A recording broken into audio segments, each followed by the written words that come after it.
অবিচারে যুক্ত থাকে, কোনো অসঙ্গতি বা কোনো রকম প্রমাণ কারোর বিরুদ্ধে থাকে, তৃণমূল কংগ্রেস তাকে কোনোভাবে কোনো রকম ভাবে মদত করবে না। কিছু চাঞ্চল্যকর তথ্য জনসমক্ষে উঠে এসেছে। প্রাথমিকভাবে এই এসএসসি দুর্নীতি নিয়ে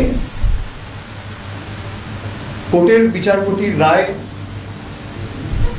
তারপর সিবিআই এনকোয়ারি শুরু করে এবং কিছুদিন আগে ইসিআইআর রেজিস্টার করে এনফোর্সমেন্ট ডিরেক্টরেট একটা তারাও শুরু করেছে। 22 তারিখে রেড হওয়ার পর 23 তারিখ মধ্যরাত্রে আমাদের দলের অত্যন্ত প্রবীণ একজন সদস্য, দীর্ঘদিনের মমতা বন্দ্যোপাধ্যায়ের সহকর্মী এবং যিনি আগে বিরোধী দলের নেতাও ছিলেন 2006 থেকে 2011, তার বাড়িতে রেড হয় এবং 23 তারিখ মধ্যরাত্রে এনফোর্সমেন্ট ডিরেক্টরেটের অফিসাররা তাকে গ্রেফতার করে, খুব সম্ভবত 1:55 এবং তারপরেই অর্থাৎ 23 তারিখ আমরা শৃঙ্খলা রক্ষা কমিটির যারা সদস্য রয়েছি আমরা 5-7 জন নিজেদের মধ্যে বসে প্রাথমিক আমাদের যে দৃষ্টিভঙ্গি সম্পর্কে এই ঘটনাকে কেন্দ্র করে আমরা সেটা আমাদের দলনেত্রী সভানেত্রী মমতা বন্দ্যোপাধ্যায়ের কাছে পাঠাই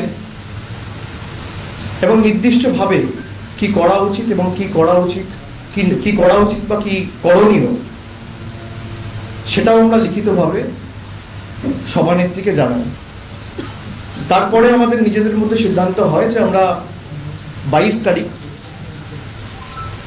আজকে আমাদের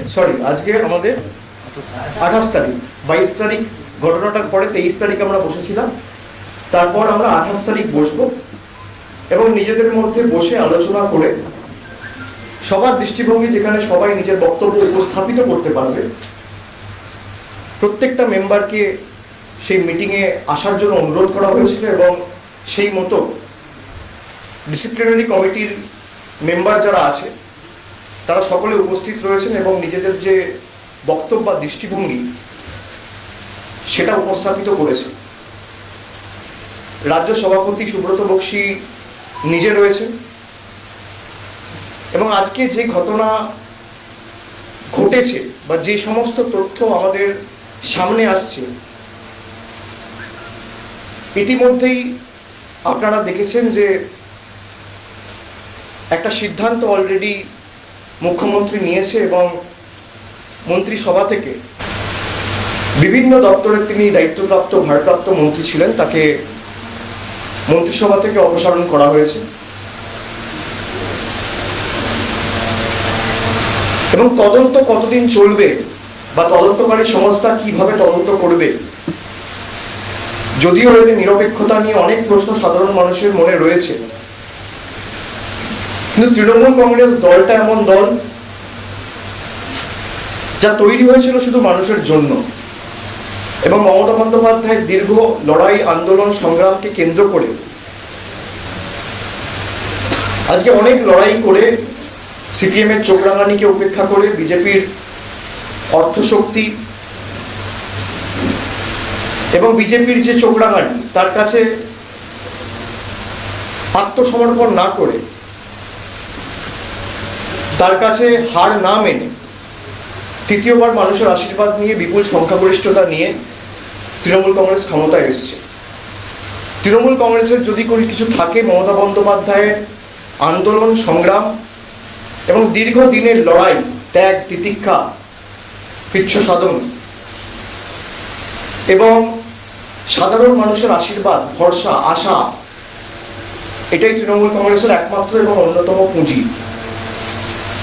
সাধারণ মানুষের সাথে যদি কোনো রকম কোনো অবিচার হয় আমরা কারোর সাথে কোনোভাবে আপোষ করি না, আমি এটা অত্যন্ত স্পষ্ট করে বলছি। এবং দল চলে মমতা বন্দ্যোপাধ্যায় সে আদর্শগুলোকে সামনে রেখে যারা মাঠে ময়দানে লড়াই করে, তৃণমূল কংগ্রেসের সৈনিকেরা, কর্মীরা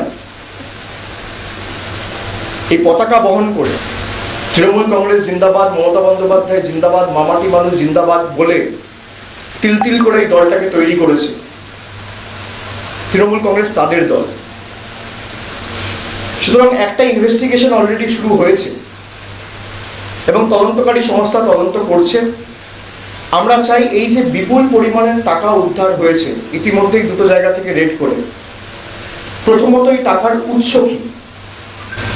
প্রধানমন্ত্রী বলেছিল 2016 সালে 8ই নভেম্বর নোটবন্দি ঘোষণা করে গোয়ার সভা থেকে তিনি বলেছিলেন 3 দিন পরে যে 50 দিন পরে যদি দেশে কালো টাকা পাওয়া যায় আপনি যা শাস্তি দেবেন আমি মাথা পেতে দেব।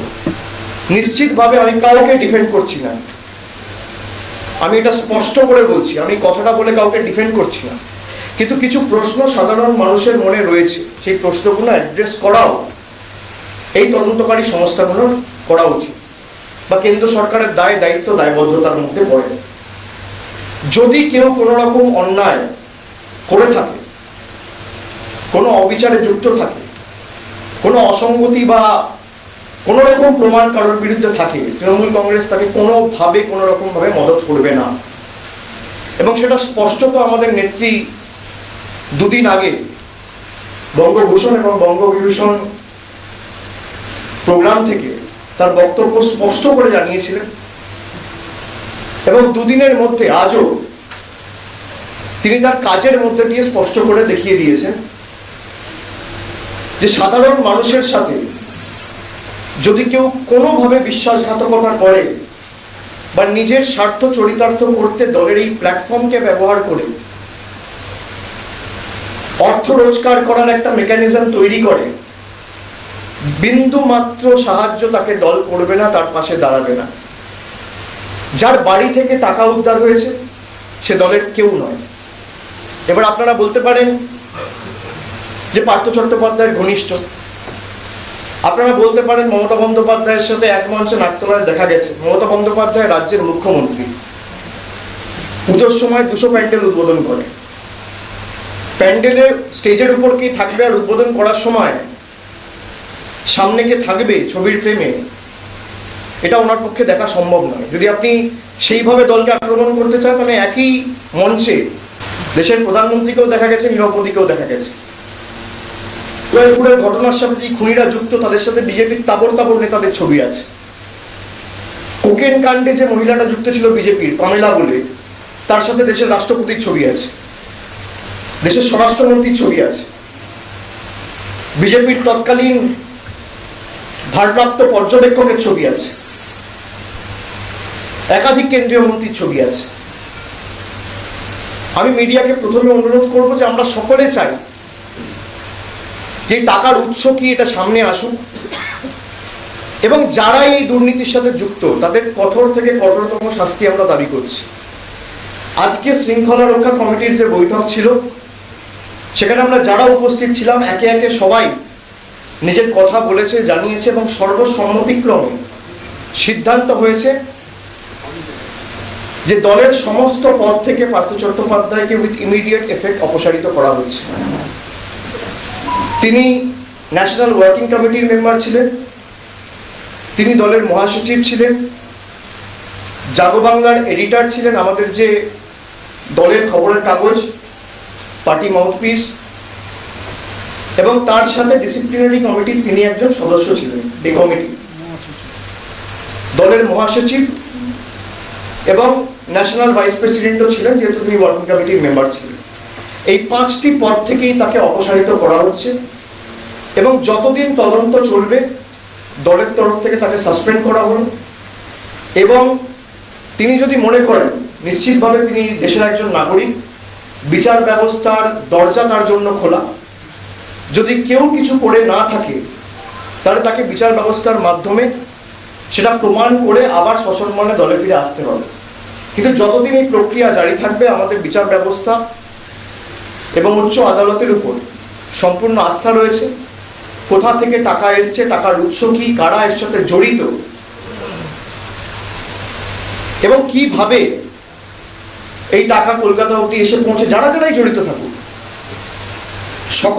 সকলকে চিহ্নিত করা, খুঁজে বার করা এবং এর কোনোভাবে যাতে কোনো পুনরাবৃত্তি আগামী দিনে না ঘটে সেটা সুনিশ্চিত করা। আমরা দুর্নীতির সাথে কোনো রকম আপোষ করি না। সে যত বড়ই নেতা হোক, যত বড়ই বিধায়ক হোক, সাংসদ হোক, মন্ত্রী হোক, তৃণমূল কংগ্রেস মানুষের দল, জনগণের দল, party of the people, for the people, by the people. সরকার আসবে, সরকার যাবে, নেতা বদলাবে, মানুষ ভোট দেওয়ার প্রেফারেন্স চেঞ্জ করবে, কিন্তু মানুষের মধ্যে আর সরকারের মধ্যে যে বিশ্বাস, সেটা একবার তৈরি হয়। আমরা মানুষের সাথে বিশ্বাসঘাতকতা করতে পারবো না। আমরা অন্য রাজনৈতিক দলের মতো নই। অনেকেই অনেক অভিযোগ তুলছিলেন কিছুদিন ধরে যে কেন তৃণমূল কংগ্রেস ব্যবস্থা নিচ্ছেন।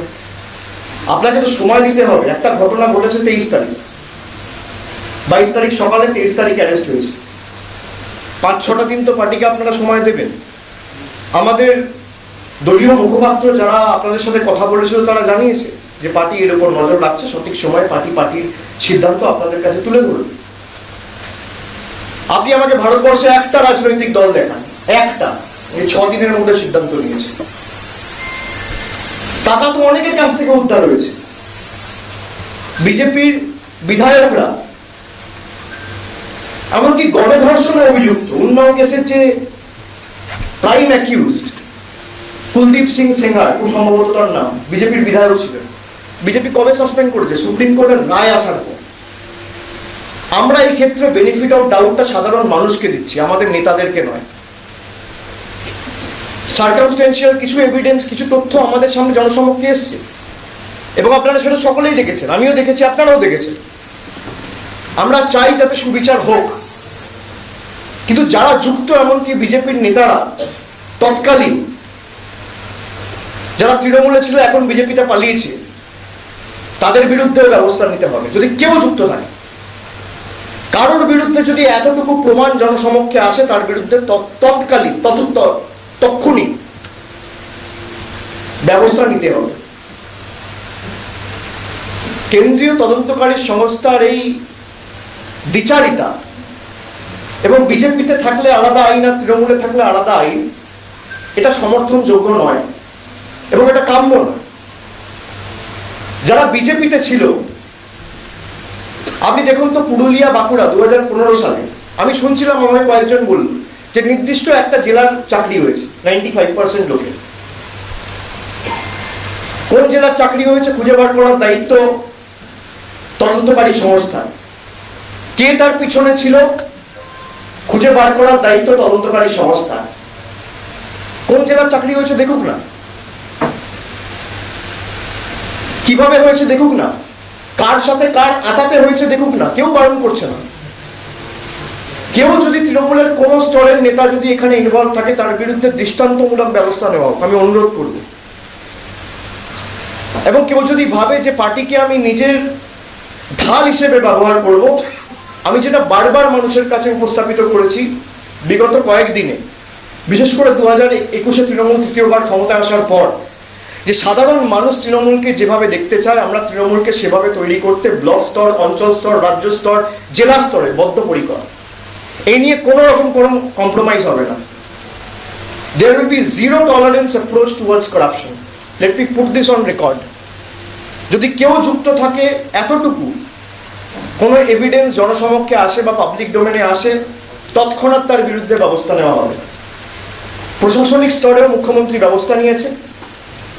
আজকে আমাদের দলের যারা সদস্যরা ছিল, শৃঙ্খলা রক্ষা কমিটির সদস্য যারা, তারা সকলে মিলে সর্বসম্মতিক্রমে এবং একভাবে সবাই বলেছে যে যতদিন না তদন্ত শেষ হচ্ছে, এবং আমরা অনুরোধ করব এই তদন্তকারী সংস্থাকে যে একটা নির্দিষ্ট সময়সীমার মধ্যে আপনারা তদন্তটা শেষ করুন।